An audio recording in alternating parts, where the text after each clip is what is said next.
Shabbat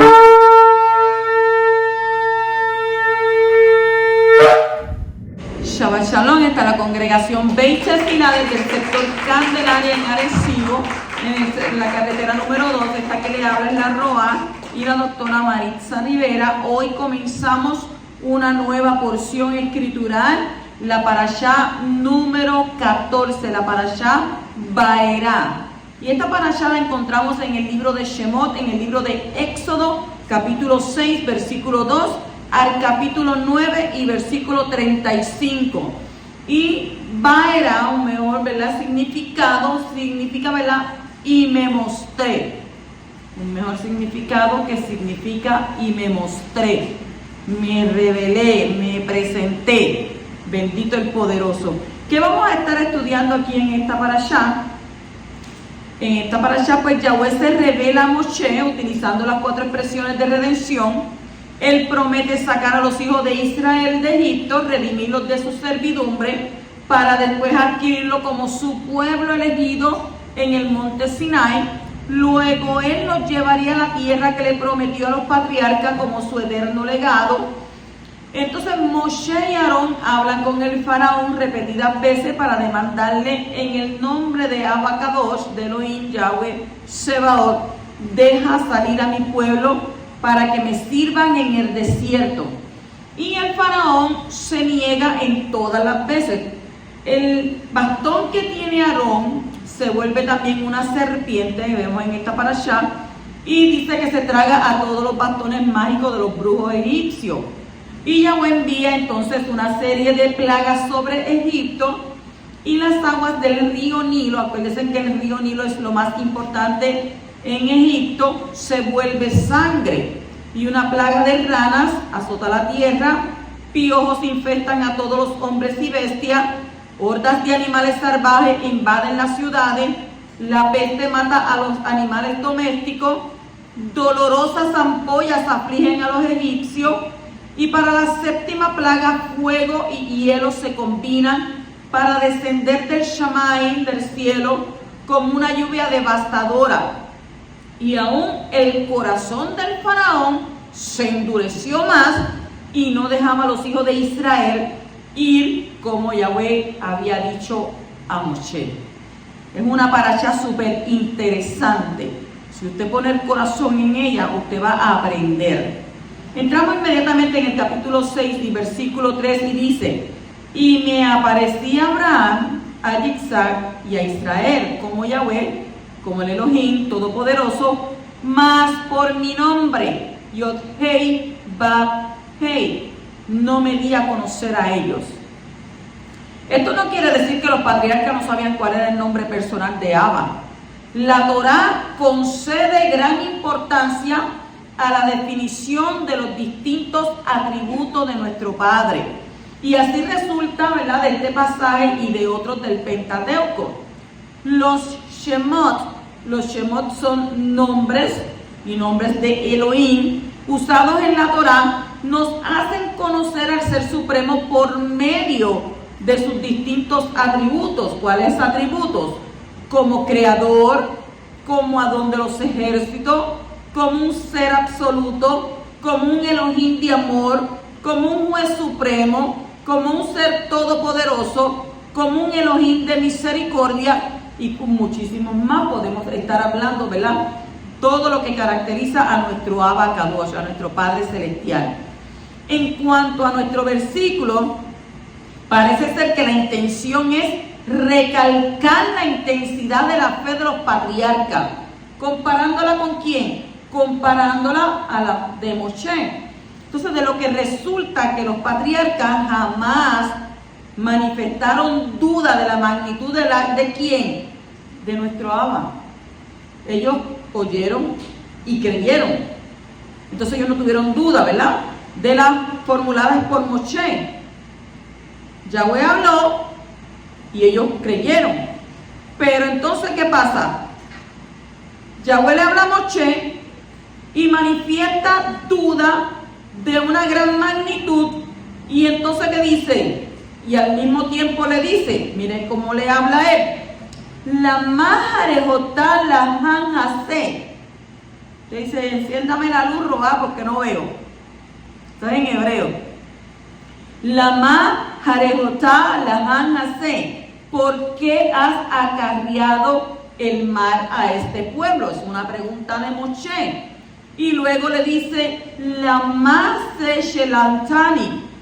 Lama se shelantani. ¿Para qué es que me has enviado? Entonces, por lo tanto, el texto parece insinuar que la fe en Abba de Moshe y su generación todavía deberá llegar a su perfección, cosa que se va a lograr ¿cuándo? Después de la milagrosa salvación del pueblo de Israel de manos de los tiranos de... ¿Quiénes eran los tiranos? Los egipcios. Entonces, así leemos, presenció Israel el poder grande que ejerció Yahweh en Egipto. Veneró el pueblo a Yahweh y tuvieron fe en Yahweh y en Moshe su servidor. ¿Dónde encontramos eso? En Shemot, Éxodo 14, 31. Lo que significa que son los portentos realizados por Yahweh a ojos de los hijos de Israel los que convencen a estos últimos y los que definitivamente los conduce a la fe en el Creador. Mientras que los patriarcas de Israel creyeron en promesas divinas que no vieron realizadas durante su propia vida. De lo que resulta que el hecho de que se produzca, miren hebreo, otot umofetim,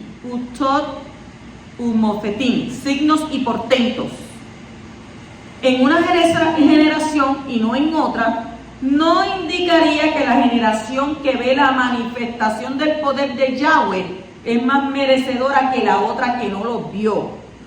Porque en otras palabras, ¿verdad? De Yehudá le dice, la manifestación de los milagros en Egipto no significa que los hijos de Israel estaban en un grado superior al de los patriarcas, pero ellos se produjeron porque los hijos de Israel eran numerosos y abrigaban dudas en sus corazones, mientras que los creyentes y la fe de ellos no se debilitó jamás.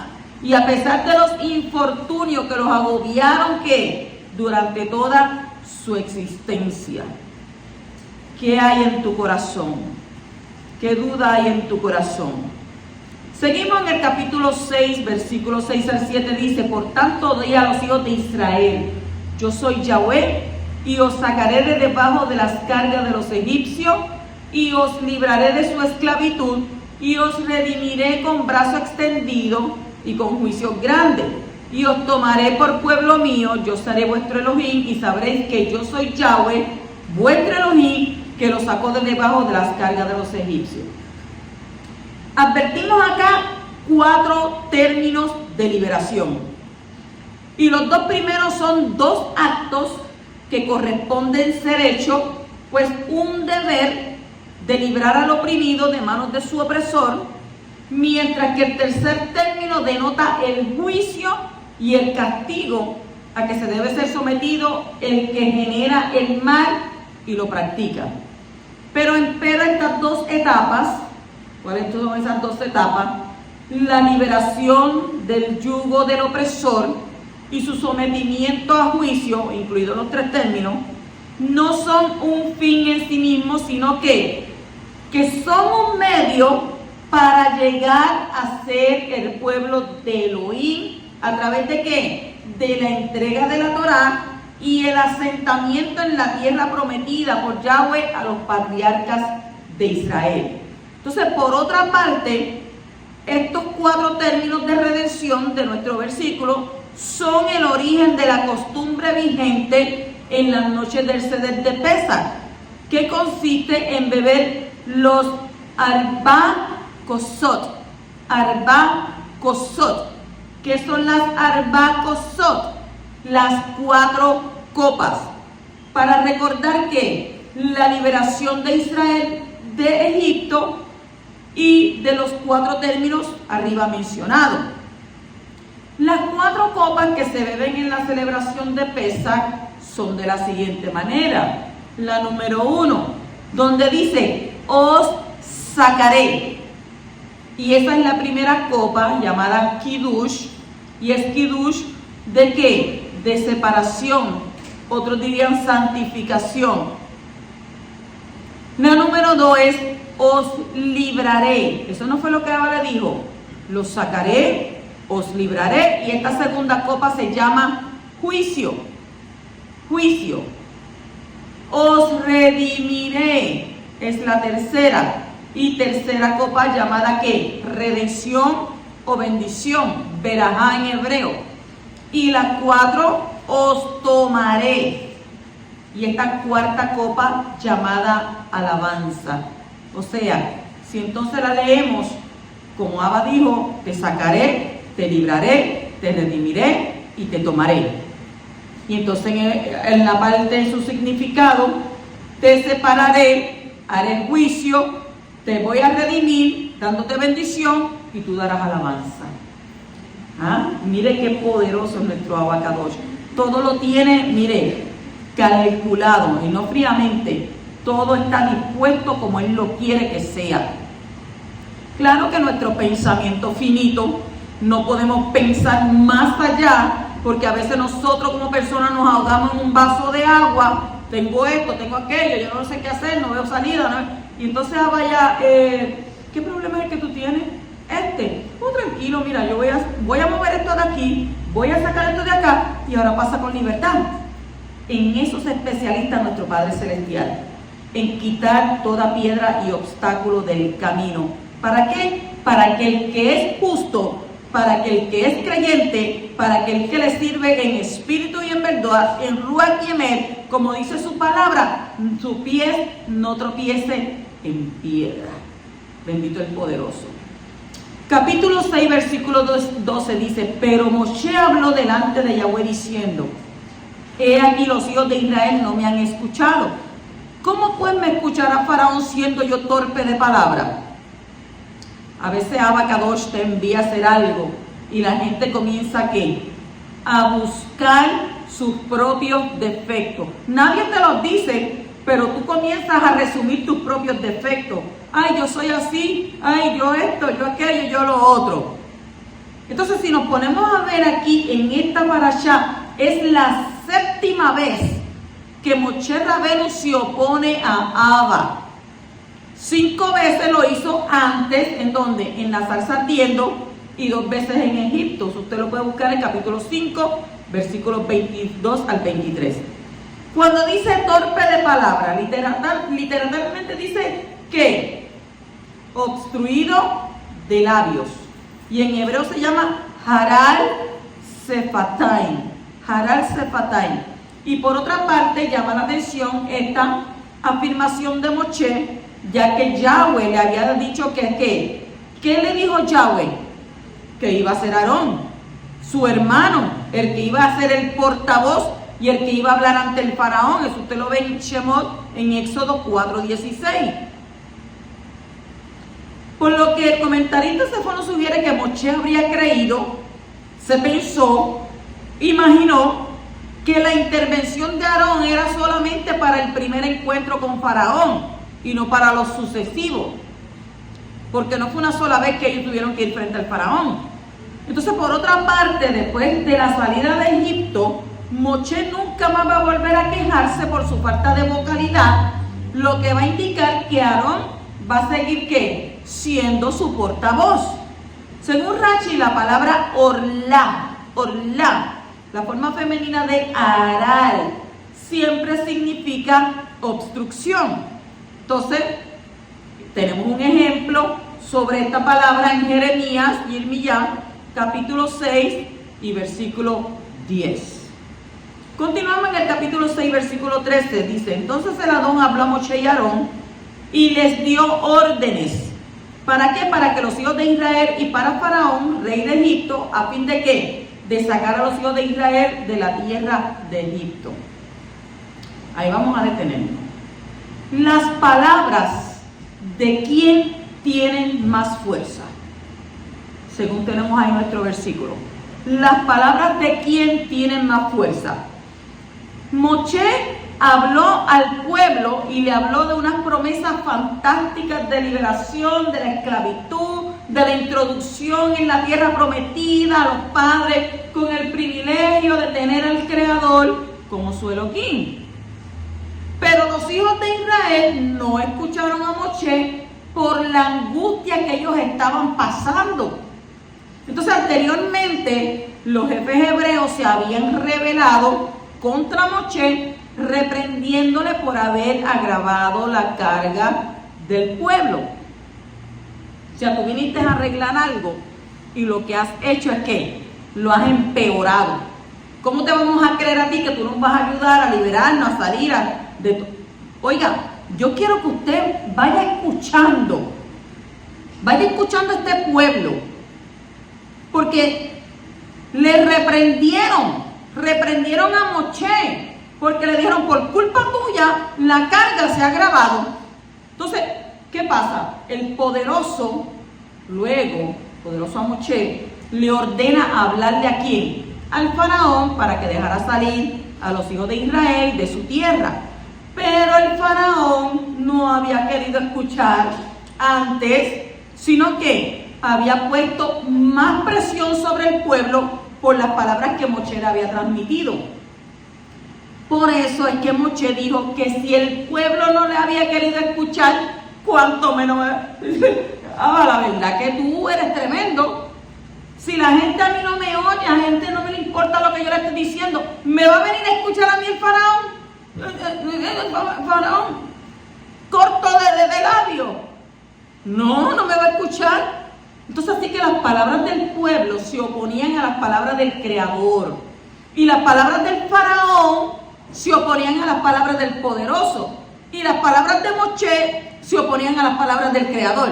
¿Cuántos entienden eso? Ay, Roa, eso es como un trabalengua. Pero no es un trabalengua. Estamos diciendo que las palabras del pueblo, las quejas del pueblo, se oponían a las palabras del Creador. Las palabras del faraón se oponían a las palabras de Abacadosh, y las palabras de Moshe se oponían a las palabras del Creador. Es más, Moshe iba a hacer todo eso y ni Moshe pensaba ni creía que podía hacer eso. Sé como cuando usted dice, yo voy a hacer esto, pero yo no sé ni cómo yo lo voy a hacer y de qué manera yo lo voy a hacer. Pero el Creador seguía dando órdenes para los hijos de Israel y para el faraón a fin de sacar a los hijos de Israel de la tierra de Egipto. Entonces, las palabras de quién tuvieron más fuerza al final. La historia misma da la respuesta a esta pregunta.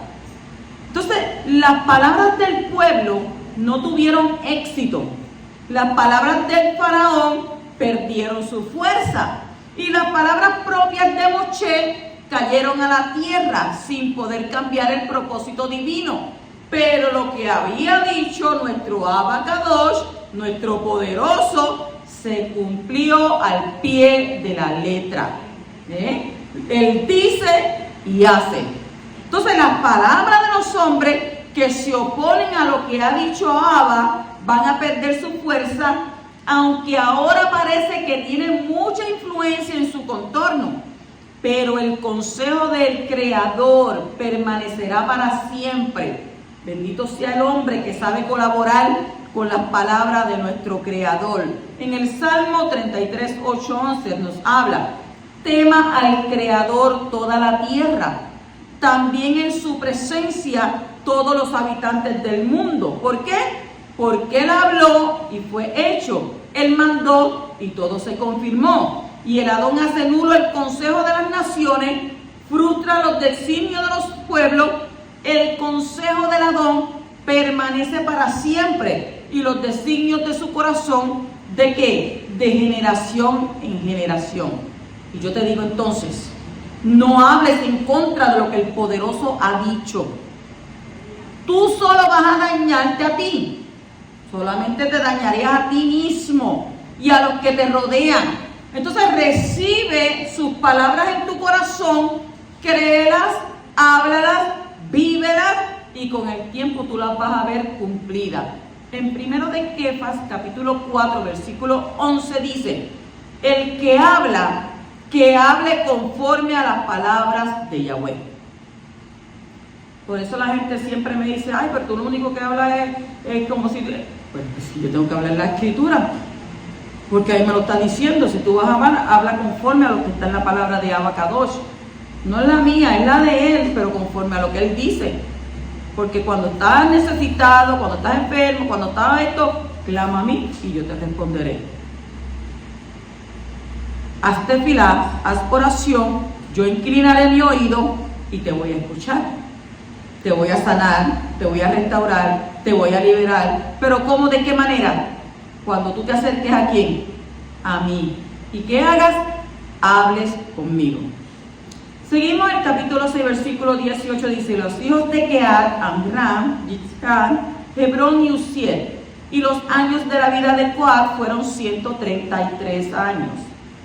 El hecho de que se mencione la genealogía incompleta, aún tratándose de los componentes de la tribu de Leví, por ejemplo en el caso de Hebrón, que se debe al hecho de que la Torá menciona únicamente a aquellos nombres de personas que van a seguir figurando en los relatos posteriores de la Torá.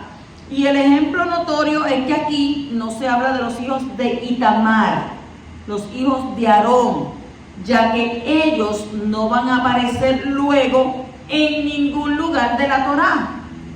Entonces, ¿en qué se basa? Solamente en los que son importantes, y más adelante ellos van a llevar una trayectoria según lo menciona la Escritura. Capítulo 6, versículos 20 y 26 dice: y Amram tomó por mujer a Jocabed, su tía, y ella le dio a luz a Aarón y a Moshe. Y los años de la vida de Amram fueron 137 años. Y estos son Aarón y Moshe, a quienes dijo el Adón: sacad a los hijos de Israel de la tierra de Egipto por sus ejércitos. ¿Cómo se identifica una persona? ¿Qué nos ha hecho una pregunta? ¿Cómo se identifica una persona? Moshe y Aarón fueron presentados por la Torá con su árbol genealógico, y la Torá no presenta a una persona según sus conocimientos de teología, de idioma, de historia, de música, de literatura, de matemática, ciencia o otra cosa semejante. Hay personas que se sienten como nada porque no tienen un título académico, y otros creen que son importantes solo porque tienen un título. Pero la Torá no presenta a las personas según los títulos, sino que lo presenta según su familia. Y la familia sabe cómo son sus miembros. Entonces, ¿quieres saber cómo es una persona? Pues mira su familia o pregunta cómo es su familia. Entonces, después de dar una larga explicación de todo su árbol genealógico, la Torá dice que estos son ¿quiénes? Aarón y Moshe. Y esto nos enseña que una persona es lo que eran sus ancestros y lo que es su familia. La familia de una persona es muy importante para el poderoso. Por eso es muy importante preocuparse de su familia por encima de sus estudios o de su trabajo. Por eso hoy en día los matrimonios están muchos separados. ¿Por qué? Porque no hay un balance. Y la familia es mucho más importante que los títulos académicos. Y el que no sabe cuidar su familia no sirve como líder en un pueblo poderoso. Una mujer que decide ocuparse de sus hijos en casa tiene mucho más valor ante el Shammai que una mujer que sale de su casa para estudiar y luego trabajar para ganar dinero, dejando a sus hijos en manos de otros. Pero aquí hay una excepción. Si ya usted tiene sus hijos criados, pues usted tiene que salir a hacer algo. No se va a quedar todo el día en la casa mirando las paredes. ¿Ve? A menos que usted tenga los hijos pequeños, que los tiene que estar llevando a la escuela, que tiene que estar trabajando con ellos, ¿ve? Entonces, esta mujer que decide ocuparse de sus hijos, pues entonces dice que es la que tiene más valor. Entonces, si eres una mujer que has dejado tus estudios para ocuparte de tus hijos, criarlos en el camino del poderoso, tiene mucho más valor que tu vecina que dejó sus hijos en la guardería para poder ser alguien o no tener más riquezas en este mundo. ¿Qué sucede? a veces nosotros, por creer tener un bien, nos hacemos un mal. Cuando las madres tienen hijos pequeños que tienen que llevarlos a los daycare, donde otros van a cuidar a esos niños, usted no sabe lo que le enseñan a esos niños, usted no sabe lo que le dan de comer, usted no sabe si los maltratan. Por eso muchas madres han salido de su trabajo, cuando van a buscar a sus pequeños hijos, algunos han muerto. Y yo sé que esto es un tema controversial, porque cada quien va a tener, ¿verdad? No, pero que yo esto, por aquello, yo necesito trabajar, yo necesito hacer aquello, yo necesito lo otro. Lo que pasa es que a veces no contamos con el poderoso. Y se supone que con nuestro Padre Celestial sea con el primero que contamos antes que con todas las demás cosas. Porque usted puede tener ayuda y a veces usted tiene ayuda y no agradece la ayuda que le dan. Tenemos que ser agradecidos porque a veces el poderoso envía, ¿no es cierto? Envía personas a tu vida para ayudar con tu carga. Pero eso nunca lo vemos. Entonces que el poderoso nos ayude a entender lo que es importante para Él, para que no seamos dirigidos por los valores pervertidos de este mundo. Continuamos en el capítulo 7 y versículo 1. Dice, mira, yo te he constituido Elohim para el faraón y tu hermano Aarón será tu profeta. Mucha gente dirá, pero ¿cómo que Yahweh constituyó a Moshe como un Dios? Porque Elohim es en hebreo. Y todo aquel que me escuche va a decir, pero ahí no dice eso, sí. Yo te he constituido Dios para el faraón. ¿Puede ser un hombre un Elohim, un Dios? Puede ser un hombre un Elohim, un Dios. El poderoso le dio a Moshe un cargo extraordinariamente grande. Y el texto hebreo, escúcheme bien, el texto hebreo dice literalmente que Yahweh constituyó a Moshe como un Elohim, como un Dios. ¿Pero para quién? Para el faraón. Entonces, esta es la segunda ocasión que está escrito que Moshe es Elohim, según el capítulo 4, versículo 16. ¿Qué nos enseña esto? Que en primer lugar, que la palabra hebrea Elohim no es un nombre personal, sino que un cargo, una función. Y el título Elohim tiene que ver con suma autoridad y poder. Y es uno de los títulos que el Tanaj, y muchos dicen el Antiguo Testamento, emplea sobre los jueces, según Éxodo 22:9 y Salmo 82. Usted va a una corte y aquel que está sentado allí, aquel hombre, se constituye en un Dios, en un Elohim, porque él es el que va a decidir si tú tienes libertad o no tienes libertad. ¿Ven? Por eso entonces está por ¿dónde? Por sobre ti. Y en segundo lugar aprendemos que en el idioma hebreo una palabra plural no siempre implica pluralidad. Moshe, que no era más que una persona, recibió el título de Elohim en plural. Hay otros ejemplos del uso del mismo título plural sin haber indicación de que se trate de pluralidad.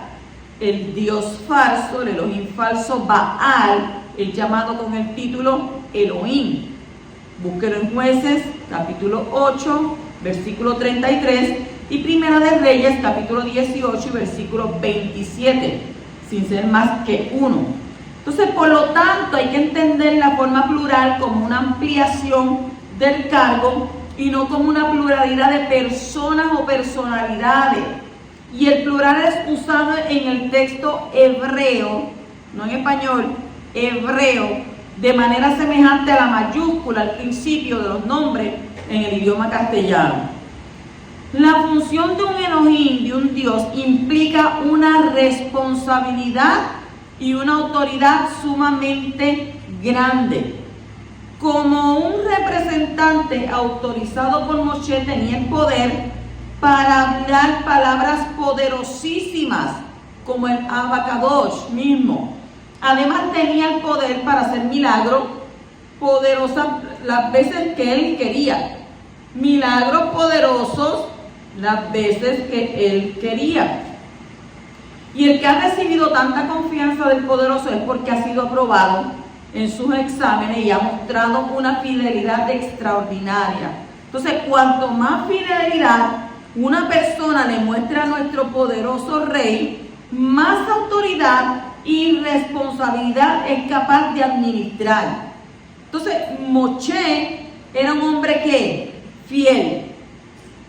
Moshe era un hombre fiel. Y Yahweh le confió el cargo de ser Elohim, de ser Dios. ¿Sobre quién? ¿Sobre todo el mundo? Sobre el faraón. Entonces, sé fiel en lo poco y vas a ser digno de confianza ante los ojos del que ve en lo secreto. Y usa lo que te ha dado con fidelidad y entonces vas a tener cada vez más y más. Porque acuérdate que dice que si me buscas en lo secreto, te recompensaré en público. Capítulo 7 y versículo 3 dice: pero yo endureceré el corazón de Faraón para multiplicar mis señales y mis prodigios en la tierra de Egipto. Entonces, cualquiera diría: pero si él le va a endurecer el corazón, ¿para qué voy yo para allá otra vez? ¿Para qué yo voy a ir a hablar con él si yo sé que me va a decir que no porque tiene a valer endurecer el corazón? ¿Verdad que mucha gente se hace esa pregunta? Entonces, Yahweh le dijo a Moshe que él endurecería el corazón del faraón. No parece razonable que Elohim endurezca el corazón del faraón, y sin embargo, si pensamos en por qué pudo ser así, nos damos cuenta de que incluso el faraón merecía poder ejercer ¿qué? El libre albedrío. Entonces, cuando Yahweh hacía que el faraón olvidara el sufrimiento causado por las plagas, él le estaba dándole ¿qué? Él le estaba dando un libre albedrío para elegir. Y después que finalizaba cada plaga, el faraón se olvidaba de ¿qué? Del sufrimiento de su pueblo. Por lo tanto, no tenía una sensación de urgencia para liberar a los israelitas. Entonces, cometemos los mismos errores una y otra vez porque no estamos conscientes o porque hemos olvidado las consecuencias de nuestras acciones previas.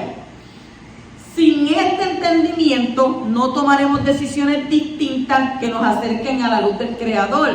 Pero cuando empezamos a ver el patrón que hace que cometamos los mismos errores una y otra vez, entonces podemos enfocarnos en el nivel de la semilla de nuestras acciones y tener la fuerza y la comprensión para obtener el control. ¿Ven?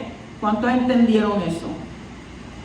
Capítulo 7, versículos 2 y 13 dice: pues cada uno echó su vara, las cuales se convirtieron en serpientes, pero la vara de Aarón devoró las varas de ellos, pero el corazón de Faraón se endureció y no los escuchó, tal como el Adón había dicho.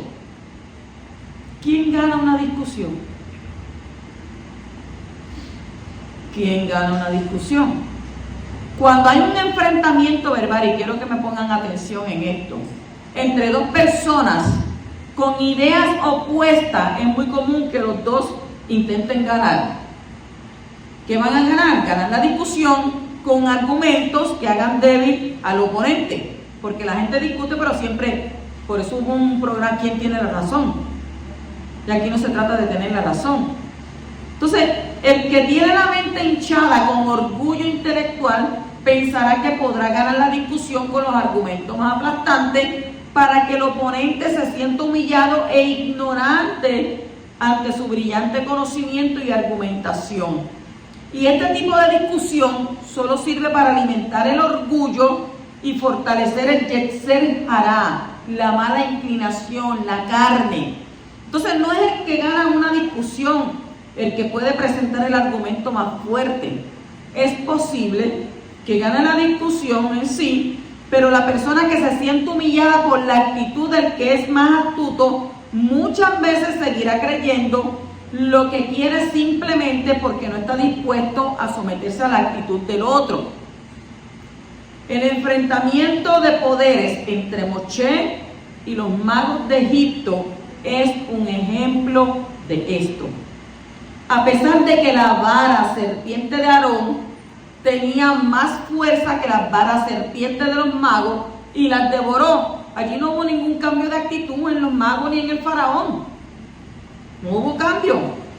O sea que Moshe no ganó la batalla mostrando que su poder era mayor que el otro, porque el corazón del faraón se endureció. Y lo peor es que Abba se lo había dicho. Entonces, esto es muy común en las discusiones hoy en día. El que ha ganado la discusión ganó con su argumento, pero no ganó el corazón de su oponente. Es mejor perder una discusión que perder un corazón. Es mejor perder un argumento y ganar el corazón y la apreciación del oponente cuando vea que no está interesado en apoderarte de él, ni tomar el control sobre su mente, ni jactarte y elevarte por encima de tu prójimo. No, porque es que yo digo esto y porque esto tiene que ser así, prepotente, con una prepotencia o como no, porque es que yo estoy diciéndole y porque esto es aquí, así y así es. Te quieres ir por encima de la persona, no eres humilde. Porque tenemos que aprender a ¿qué? Shema, a escuchar. Y Shema es escucha y ponlo en práctica. Entonces, sin embargo, aquí en Moshe no hubo ningún deseo de mostrar que él era el mayor. ¿Él era qué? Él era un hombre muy humilde y solo deseaba obedecer las órdenes del poderoso. Y entonces, por él haberse humillado, él fue exaltado. Y el poderoso mostró por medio del poder que actuaba en Moshe que él era el mayor. Pero ¿qué sucede? Moshe no hizo como muchos hacen cuando quieren tomar el lugar del Altísimo y ser dioses en este mundo para ser alabados por los méritos y los logros. Lejos de un hombre de Elohim con el calibre que tenía Moshe para hacer tal cosa, los motivos de su corazón estaban muy por encima de esas actitudes de los carnales. Entonces, no intentes nunca ganar una discusión para salir como que el más listo o elevarte por encima de otro, porque si lo haces, eres un perdedor ante los ojos del cielo, del Shamayim. Y por el otro lado, podrás y deberás ganar las discusiones teniendo un corazón humilde y honrar al oponente, corrigiendo con mansedumbre, compasión y amor. Y de esa manera vas a ganar su corazón y podrás ayudarle a arrepentirse de sus argumentos equivocados e ideas contrarias a la Torah, porque siempre hay una discusión por esto. Entonces, que el poderoso nos ayude a ser humildes en todo y no buscar nuestra propia exaltación en ninguna área de nuestra vida. Dichosos los humildes, porque ellos heredarán la tierra, dice la Torah. El capítulo 7 y versículo 17 dice: así dice Yahweh, en esto conocerás que yo soy Yahweh, aquí yo golpearé con la vara que está en mi mano las aguas que están en el río y se convertirán en sangre. El río también fue considerado un dios, un Elohim, y por esto fue juzgado por el poderoso de los hebreos, por el Dios de los hebreos, el Elohim de los hebreos. Yahweh dice que él va a golpear las aguas del río, no Moshe. ¿Quién las iba a golpear? Abacadosh. Entonces la vara de Moshe estaba también en la mano de ¿quién? De nuestro Padre Celestial. Entonces vemos que hubo una colaboración íntima entre lo que estaba haciendo Moshe y lo que estaba haciendo Abba. Y el poderoso estaba ¿qué? Golpeando las aguas del río por medio de su shaliach, su emisario Moshe. Porque él lo dijo, yo soy el que voy a golpear. Entonces, esas cosas son las que nosotros tenemos que pensar y meditarlas. Pues, ¿verdad? Él dijo que era él. Pero entonces, si Moshe tiene la vara, ¿por qué Moshe es el que va a darle al agua? Bueno, no, es el poderoso. Porque él es un qué. ¿Qué es el poderoso? Usted lo puede ver. No lo podemos ver, pero está obrando. Cuando usted piensa que Él no está haciendo nada por usted, ya Él tiene todo resuelto. Lo único que Él está esperando es tu fidelidad hacia Él. En el capítulo 7 y versículo 20 dice: y Moshe y Aarón hicieron así como les había mandado Elohim, pues levantó la vara y golpeó las aguas que había en el río a vista del faraón, de su siervo, y se convirtieron todas las aguas del río en sangre. Cuando dice se convirtieron todas las aguas del río, ¿en qué?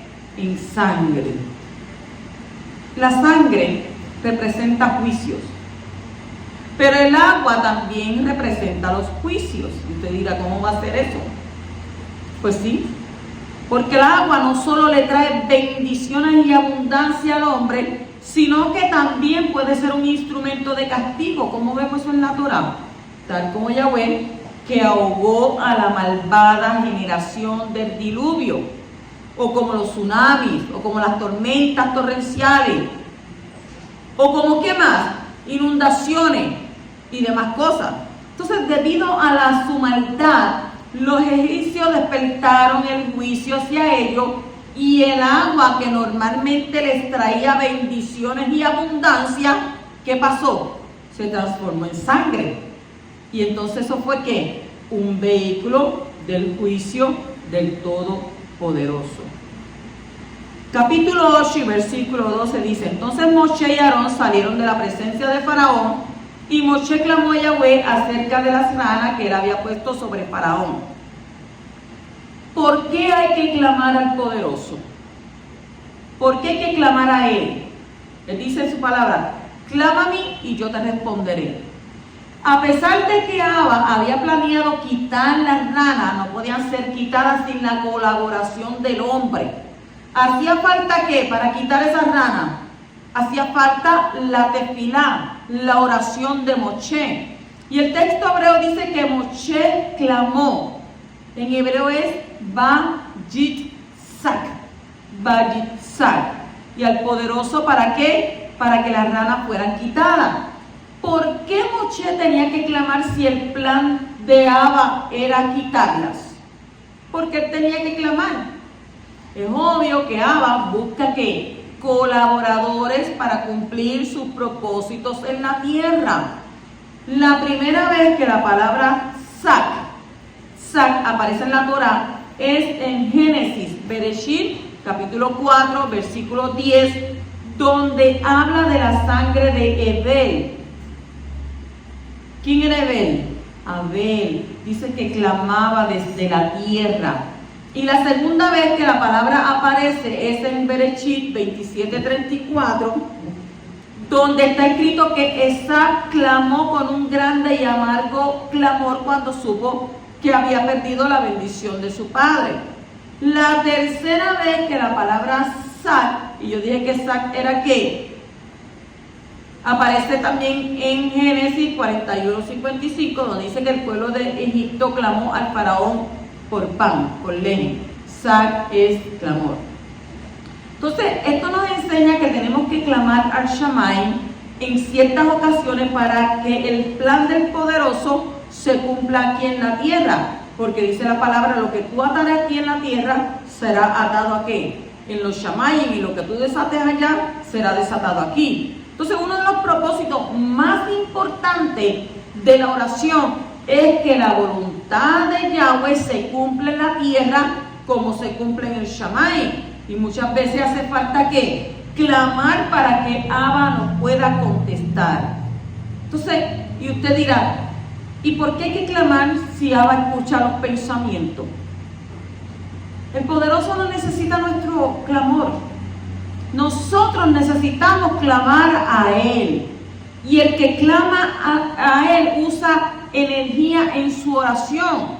Y esa energía crea intensidad que ayuda al que ora a concentrarse y realmente ser consciente de lo que está haciendo. Ay, que yo me tiro a orar y yo lo único que pienso es en el carro, pienso en los trastes sucios, pienso en la ropa que tengo que lavar. No, pues entonces no estás orando con intensidad, con kavaná, con intención. Entonces, tienes que ser consciente. El Creador no escucha las oraciones hechas sin entrega.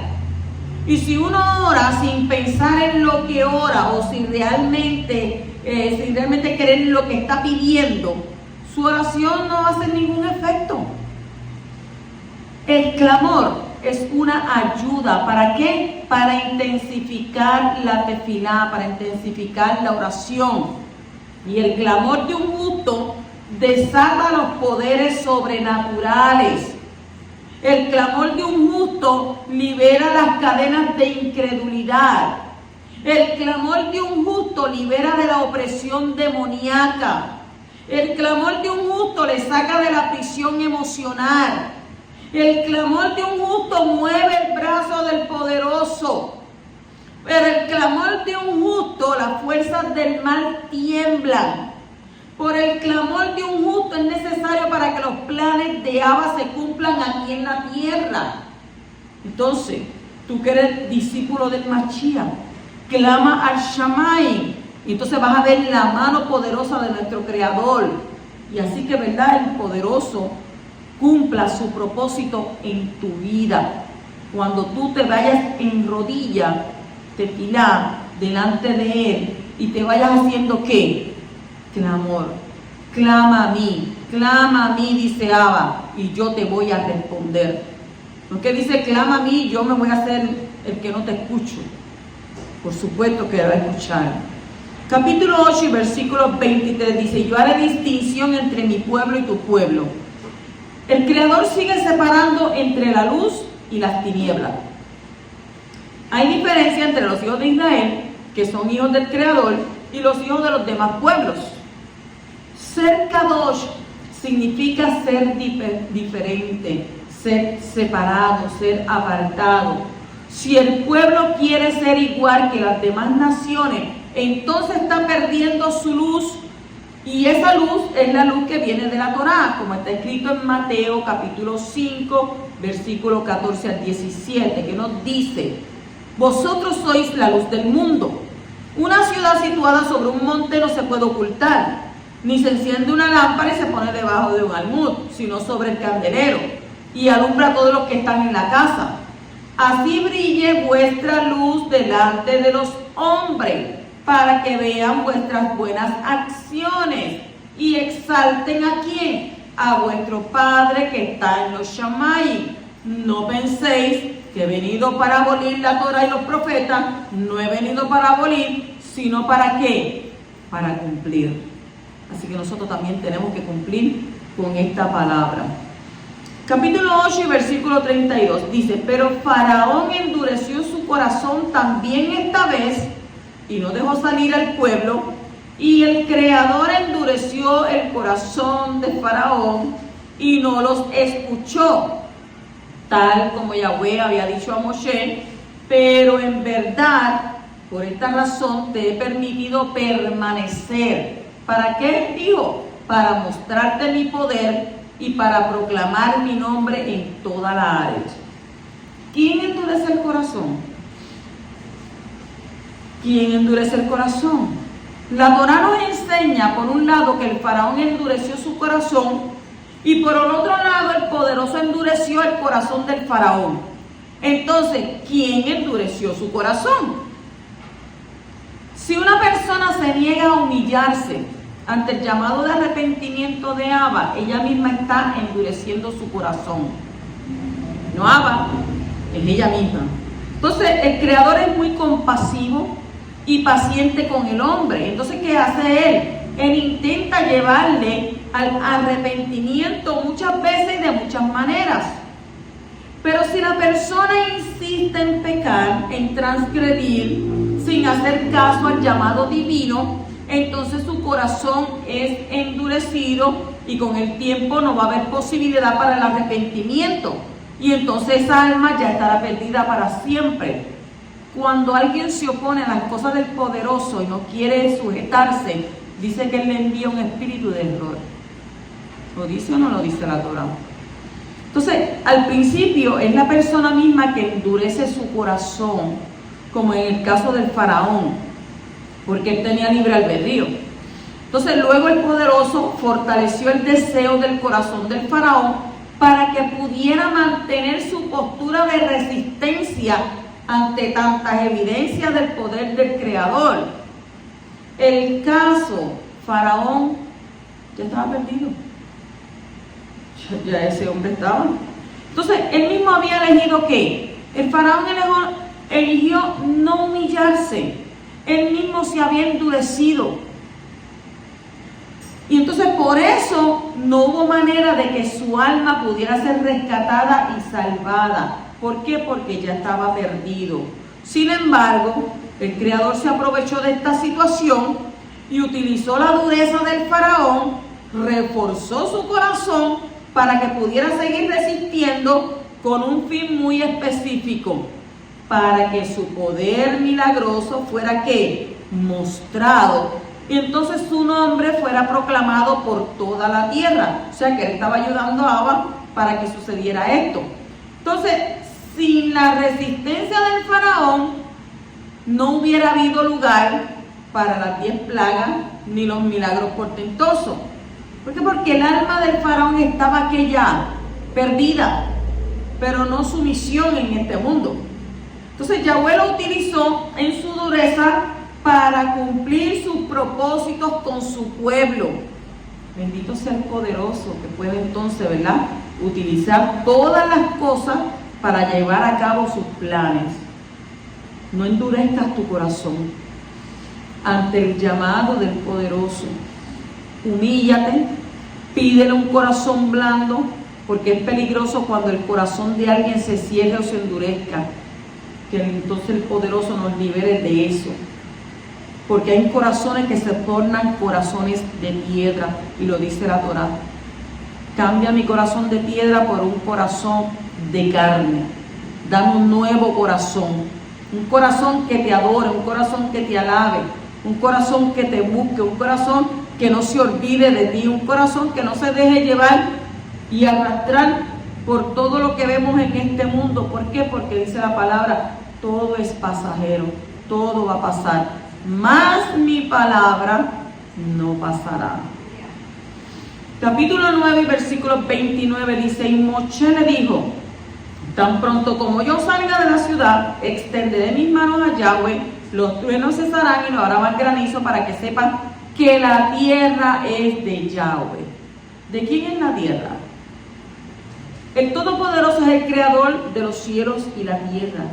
Y esto significa que todo lo que existe es suyo, porque Él lo dice en su palabra, mío es todo lo que Él creó. Entonces toda la tierra es suya. El hombre está puesto en la tierra para colaborar con Abba para cumplir el propósito con la creación. En el Salmo 115, 16 está escrito, los cielos son los cielos del Creador, pero la tierra la ha dado a los hijos de los hombres. La tierra fue dada al hombre para que él la cuidara para el poderoso. Sin embargo, ¿qué sucede? La tierra sigue siendo del poderoso porque el hombre solo es el encargado de cuidar la creación visible. Como la tierra del poderoso, él tiene el derecho y la potestad para hacer de ella según su voluntad. Sin embargo, como se la dejó bajo la autoridad del hombre, tiene que respetar el derecho de que el hombre no está cumpliendo con su tarea de vivir una vida justa sobre la tierra. Por eso decimos que la tierra gime a una. Si el hombre vive en pecado, el poderoso daña la tierra como una medida de juicio sobre el hombre que vive de la tierra. Ay, pero ¿cómo va a ser? Qué tremendo. Sí, porque los juicios que vinieron sobre Egipto eran ataques directos sobre todos los dioses falsos de Egipto, según Éxodo 12:12, Números 33:4. Los juicios de Abba sobre la tierra de Egipto eran un resultado directo del pecado de idolatría de los egipcios y por haber oprimido a los hijos de Israel. O sea que el Creador tiene el derecho sobre su creación y cuando hace daño a la tierra, lo hace por causa del hombre. ¿Cuántos dicen, wow, mira para allá, mira lo que está pasando ahora mismo en Japón? Hubo ¿qué? Un terremoto 7 y pico. Mire lo que está pasando por Indonesia. lo que está pasando aquí en Argentina, lo que está pasando allá, mira lo que pasa en África, y usted dice, wow, pero ¿qué está sucediendo? Porque Abba permite esos juicios, porque la gente, ¿qué ha hecho la gente? Se ha apartado de Abba, el amor de muchos se ha enfriado, le dan prioridad a otras cosas. ¿Y de qué manera Abba tiene que hacerte entrar en razón? Pues vamos a permitir un tsunami. Castro se llevó todo. Vamos a permitir un tornado. Se llevó todo. Entonces ahí, ¿qué hace la gente? Tienen un despertar. Entonces, por otro lado, el hombre no tiene el derecho de dañar la tierra. Tiene el derecho de sacar provecho de las riquezas que hay en la tierra, pero no tiene el derecho de causar que el ecosistema sufra daño de sus actividades. Si el hombre causa daño a la naturaleza, está pecando contra el poderoso por no cumplir su tarea de cuidar la tierra, según Bereshit, Génesis 2:15. El que destruye la tierra será destruido por el poderoso, lo dice en el libro de Revelación, Gilgalud, capítulo 11 y versículo 18. Dañar la tierra es de los impíos y cuidar la creación es de los justos. Por eso en Primera de Timoteo, capítulo 2, versículo 8 está escrito: por consiguiente, quiero que en todo lugar los hombres oren levantando manos kadosh, sin iras ni discusiones. Y en otras versiones dirían sin iras ni contienda. ¿Qué nos enseña esto? Nos enseña que la oración de Moshe Rabbeinu estaba basada en 4 cosas. Número 1, oraba según la voluntad del poderoso. Número 2, oraba con clamor. Número 3, oraba con fervor. Y número 4, oraba con las manos levantadas. Levanto mis manos aunque no tenga fuerza. Clamo a ti con ferviente oración. ¿Para qué? Para que tú puedas manifestar tu voluntad en nosotros. Entonces tenemos que seguir el ejemplo de Moshe, nuestro maestro, para entonces tener éxito en nuestras oraciones. Y así entonces podrá hacerse la voluntad del Creador en la tierra como en el cielo. Amén. Shabbat Shalom.